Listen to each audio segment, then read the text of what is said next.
మీకు వాహనం నడపడం ఎంత బాగా వచ్చినా కొన్నేళ్ల నుంచి నడుపుతున్నా ఇప్పటిదాకా ఒక్క చిన్న యాక్సిడెంట్ కూడా చేయకున్నా డ్రైవింగ్ లైసెన్స్ అనేది లేకపోతే మీ టాలెంట్ కి విలువ ఉండదు.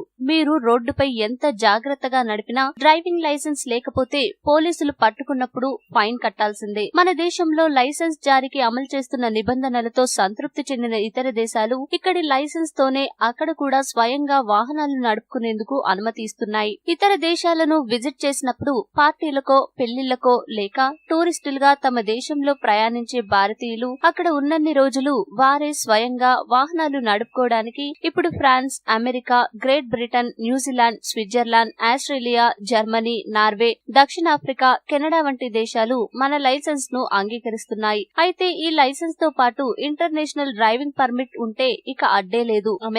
అమెరికా అగ్రదేశంలో మన లైసెన్స్ తో తిరిగేయవచ్చు. కాకపోతే స్థానికంగా జారీ చేసే I-94 పత్రం ఉంటే చాలు. దక్షిణాఫ్రికా ఈ దేశానికి ఎక్కువ మంది టూరిస్టులుగా వెళ్తుంటారు. అక్కడ అడవులు, బీచ్లకు వెళ్లి ఎంజాయ్ చేస్తారు. Cape Town, Johannesburg, Kruger national park, Durban beach front ఇలా సందర్శనీయ స్థలాలను కారు నడుపుతూ చూసేయొచ్చు. ఫ్రాన్స్ ఈ దేశంలో మన లైసెన్స్ కు ఏడాది పాటు అనుమతి ఉంటుంది. కాకపోతే మన లైసెన్స్ ను ఫ్రెంచ్ భాషలోకి తర్జుమా చేయించుకుని ఉంచుకోవాలి. నార్వే ఈ దేశంలో మన లైసెన్స్ తో 3 నెలలు తిరిగేయవచ్చు. Britain, United Kingdom, Great Britain అంతా మన లైసెన్స్ కు అనుమతి ఉంది. అయితే ఇక్కడ మోటార్ వాహనాలను నడపడానికి మాత్రమే అంగీకరిస్తారు. కారును నడిపేందుకు మాత్రం అవకాశం లేదు.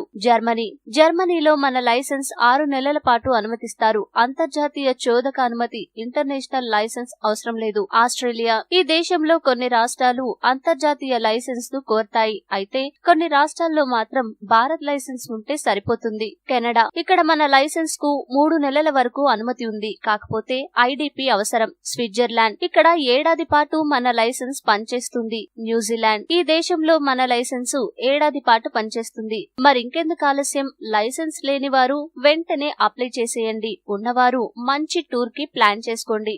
ఈ వీడియో మీకు నచ్చితే లైక్ చేయండి, అందరికీ షేర్ చేయండి, కానీ సబ్స్క్రైబ్ చేయడం మాత్రం మర్చిపోకండి.